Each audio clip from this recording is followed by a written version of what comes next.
स्वर वेद कथा, जय स्वर वेद कथा। श्रवण मात्र से मिट जाती है बहु जन्मों की व्यथा। जय स्वर वेद कथा, जय स्वर वेद कथा, जय स्वर वेद कथा, जय स्वर वेद कथा। विहंगम योग संस्थान आध्यात्मिक एवं सामाजिक संगठन है जिसके द्वारा मानव का मन परिवर्तित होता है, जिसके द्वारा उसका मन नियंत्रित होता है, उसका मन संयमित होता है, उसका मन निग्रहित होता है। कर्तव्य अकर्तव्य का बोध मानव प्राप्त करता है। धर्म पूर्वक वह अर्थ की प्राप्ति करता है, धर्म पूर्वक वह काम का सेवन करता है और जो जीवन का मुख्य पुरुषार्थ है मोक्ष, उस दिशा में बढ़ चलता है। तो अध्यात्म के द्वारा ही ये समस्त समस्याएं समाप्त होंगी। इसलिए अध्यात्म की ये ज्ञान गंगा सदैव प्रवाहित रहे। विहंगम योग का यह रथ, ब्रह्म विद्या का यह ज्ञान रथ सदैव प्रवाहित होता रहे, जिससे अविद्या अंधकार मिथ्या ज्ञान नष्ट हो जाए। समस्त जो दुर्गुण दुर्व्यसन हैं, मनोविकार हैं, वे समस्त नष्ट हो जाए। व्यक्ति को जब ज्ञान हो जाएगा तब कोई भी अनुचित कर्म, कोई भी विपरीत कर्म, मिथ्या कर्म वह संपादित नहीं करता। तो अध्यात्म व्यक्ति के ज्ञान को, विवेक को जागृत करने का माध्यम है, साधन है। सत्संग विवेकी बनाता है, ज्ञानी बनाता है। सदाचार व्यभिचार से मूर्ख से विद्वान, भोगी से योगी बने, फल सत्संग महान। ये सत्संग की महत्ता है, ये सत्संग का प्रभाव है जो व्यक्ति को सदाचार में प्रतिष्ठित कर देता है, उसके विवेक को जागृत कर देता है, उसको विद्वान भी बना देता है, योगी बना देता है। तो ये सत्संगति मानवों के लिए क्या क्या नहीं करती, बहुत कुछ करती है। चित्त की प्रसन्नता का यह साधन है। चित्त इससे प्रसन्न होता है।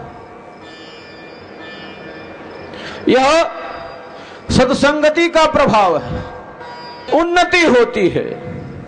तो इस प्रकार से सत्संग का यह प्रवाह सदैव प्रवाहित होता रहे, सत्संग का अभाव ना हो, इसके लिए सबको प्रयत्न और पुरुषार्थ करने की अत्यंत आवश्यकता है। क्योंकि अनेक व्यक्तियों का जो चित्त है वो बड़ा चंचल रहता है, तनिक भी स्थिरता नहीं है, तनिक भी गंभीरता नहीं है और उहापोह की स्थिति है। तनिक गंभीरता नहीं, तनिक स्थिरता नहीं और चित्त की इस चंचलता, मन की इस चंचलता के प्रवाह में वह बहा जा रहा है। अनेक व्यक्तियों का चित्त अत्यंत चंचल होता है, तनिक भी एकाग्रता नहीं, स्थिरता नहीं, किसी भी वस्तु को ग्रहण करने की क्षमता का भी अभाव देखा जाता है, क्योंकि उनका चित्त उनको अस्थिर किए रहता है। एक डमाडोल सी स्थिति उसके चित्त में रहती है, जिससे वह शांत, निग्रही, संयमित, गंभीर नहीं बन पाता। अनेक व्यक्तियों का चित्त चंचल तो नहीं होता, लेकिन तमोगुण का प्रभाव बहुत बढ़ जाता है। तमोगुण का प्रभाव अत्यंत बढ़ जाता है, तो अति निद्रा में, आलस्य में जीवन व्यतीत कर देगा। चंचलता नहीं है, चंचलता नहीं है उसके अंदर, वो चंचल नहीं है, लेकिन आलस्य में, अति निद्रा में पड़ा हुआ है। तो ये तमोगुण की अवस्था। तब तमोगुण का विशेष प्रभाव उसके चित्त पर पड़ जाता है, तो इस प्रकार की समस्या उत्पन्न हो जाती है। तो किस प्रकार से हमारा आपका यह जो चित्त है वो आध्यात्मिक प्रवृत्ति वाला हो, किस प्रकार आध्यात्मिक तत्वों को आत्मसात करने का यह प्रयत्न और पुरुषार्थ सदैव बना रहे, यह सामान्य स्थिति नहीं है। क्योंकि चित्त की चंचलता व्यक्ति को अस्थिर किए रहती है, वह डमाडोल की स्थिति में रहता है। मैं ऐसे अनेक साधकों को जानता हूं जिनका चित्त अत्यंत स्थिर है और बड़े ही उत्साह उल्लास और उमंग के वातावरण में वे आध्यात्मिक तत्वों को ग्रहण करते हैं, आध्यात्मिक तत्वों को आत्मसात करते हैं, अपने भीतर प्रतिष्ठित करते हैं। ऐसे अनेक व्यक्ति इस विहंगम योग संत समाज में जो समस्त विषयों का ग्रहण करते हैं, आध्यात्मिक विषयों में बड़ी गहन रुचि है, गहन पैठ है, बाह्य तत्व ज्ञान से अपने को पूर्ण रखने का उनका एक प्रयत्न और पुरुषार्थ है। तो ये सत्संग की ज्ञान गंगा है, ये सत्संग का प्रवाह है, प्रभाव है, जो हमारे चित्त को स्थिर संयमी बनाकर आंतरिक पवित्रता के मार्ग पर, आंतरिक स्थिति में हमें दृढ़ कर देता है, दृढ़ भूमि में स्थिर कर देता है। प्रसुप्त तनु विच्छिन्न और उदार के रूप में यह चित्त हमारा कार्य करता है। कभी प्रसुप्त है, कभी इसकी अवस्था विच्छिन्न रूप में आती है, कभी इसका तनुकरण किया जाता है और कभी उदार के रूप में ये क्लेश काम करते। तो किस प्रकार से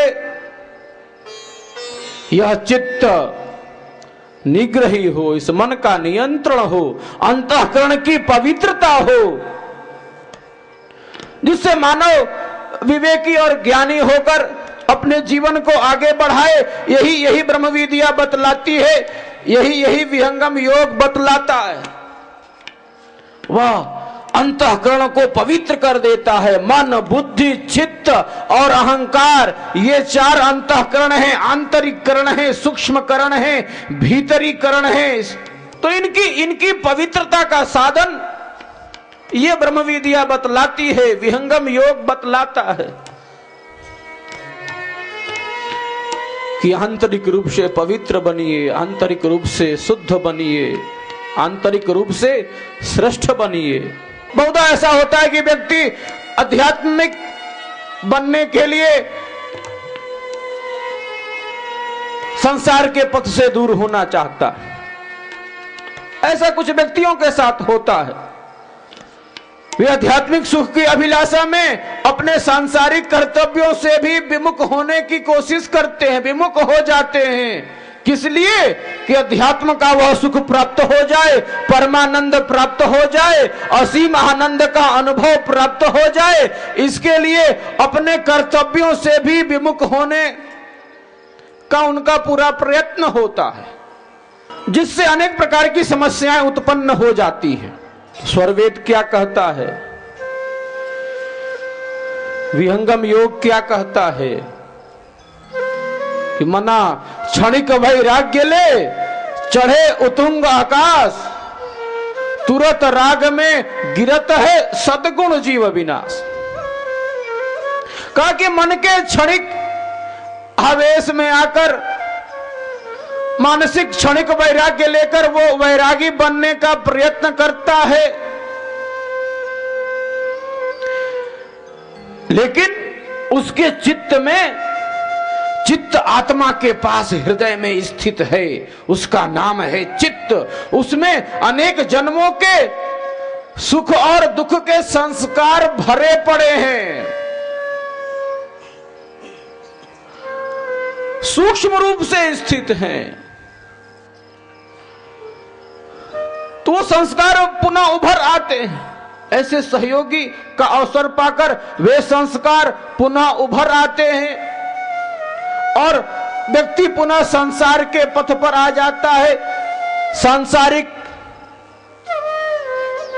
भोगों के पथ पर आ जाता है। वो चला था बैरागी बनने और कालांतर में कुछ समय बाद वह रागी बन जाता है, संसार के भोगों में गहन आसक्ति वाला हो जाता है, क्योंकि उसके चित्त में सूक्ष्म रूप से भोगों के संस्कार विद्यमान हैं और वे संस्कार उभर आते हैं। ऐसा प्रत्यक्ष देखा जाता है। अनेक उदाहरण है इस प्रकार के। तो विहंगम योग कहता है, प्यारे बाहर का वस्त्र मत बदलो, कपड़े मत रंगाओ, बल्कि अपने मन को ही रंगा लो। मन बुद्धि चित्त अहंकार से शुद्ध बन जाओ, पवित्र बन जाओ। ये बाहर का वस्त्र बदलने और रंगने मात्र से कल्याण नहीं होना है। दिखावे और भ्रम की स्थिति अनावश्यक है। हाँ, विरक्त की एक परंपरा है, बड़ी श्रेष्ठ परंपरा है। अगर समस्त व्यक्ति के भाव गुणधर स्वभाव से वह व्यक्ति युक्त है तो कोई आपत्ति नहीं है। एक विरक्त संत की भी परंपरा है, लेकिन मात्र बाह्य आडंबर है, भीतर में मामला कुछ भिन्न है, कुछ और है, बाहर कुछ है, भीतर कुछ है, तो ये तो फिर बड़ी गड़बड़ी वाली बात है। ये तो बड़े दुख का, शोक का विषय।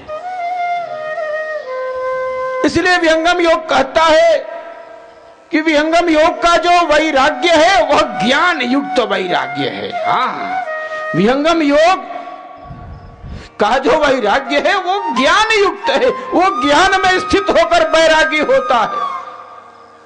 अब ज्ञान में दृढ़ नहीं है, ज्ञान में पक्का नहीं है और ये बैरागी बनने चला है, कालांतर में वो रागी बन जाता है, संसार के भोगों में आ जाता है।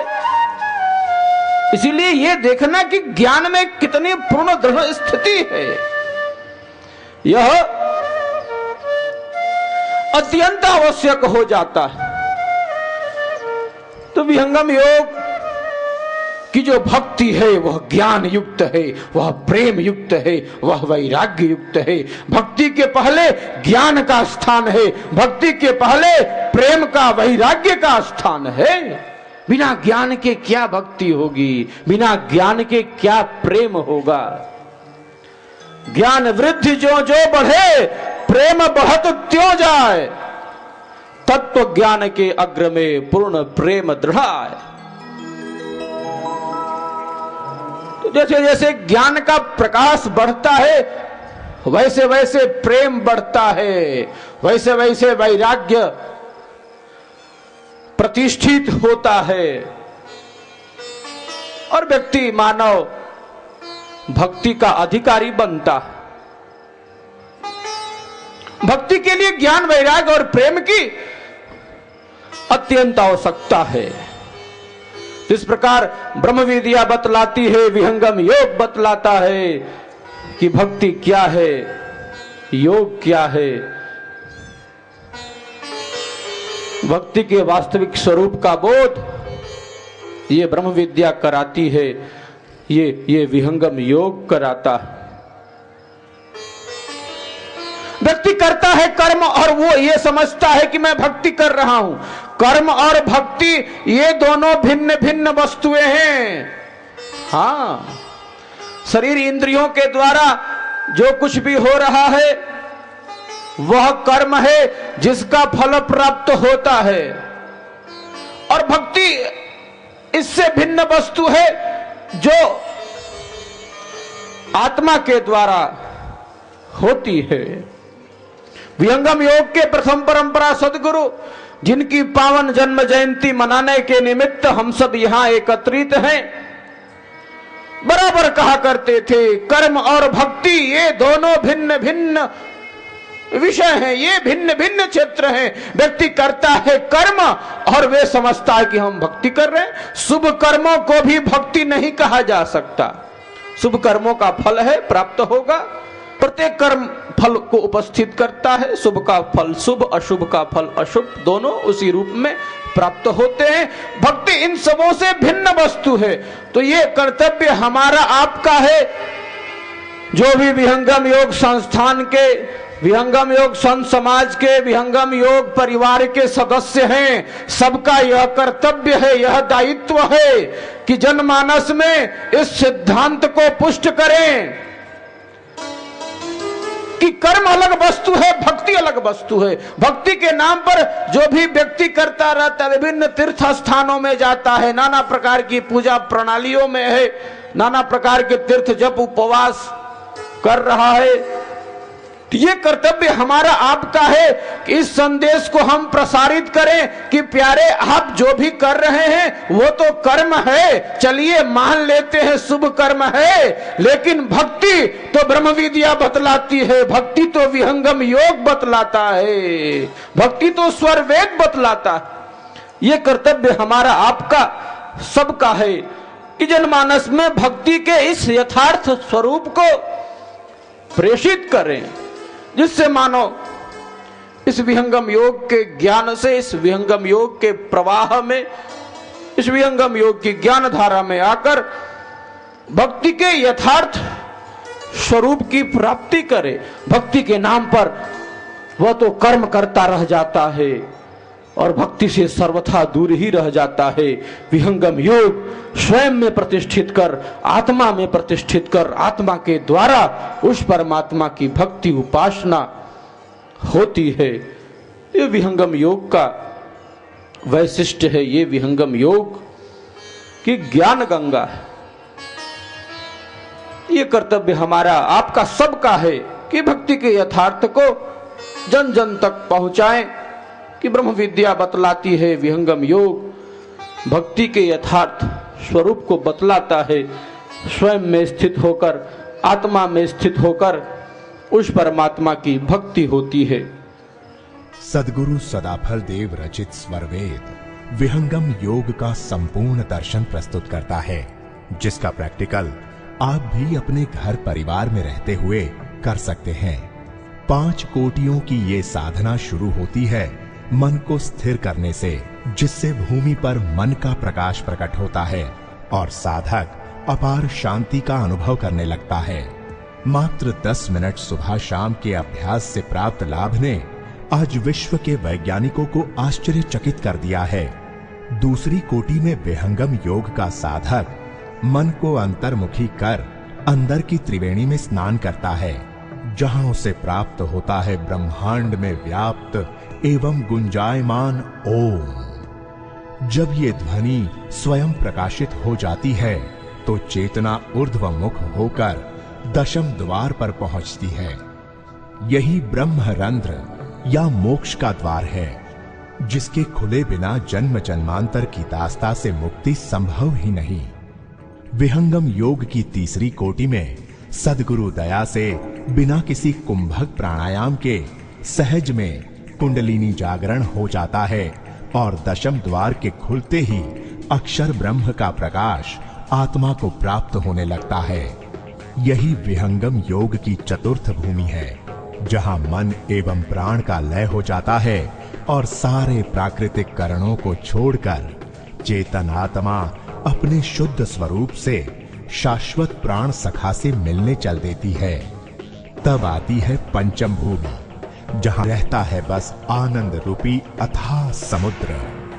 उस कालातीत समंदर में जीव किलोले करता रहता है, इसीलिए विहंगम मार्ग को मीन मार्ग भी कहा जाता है।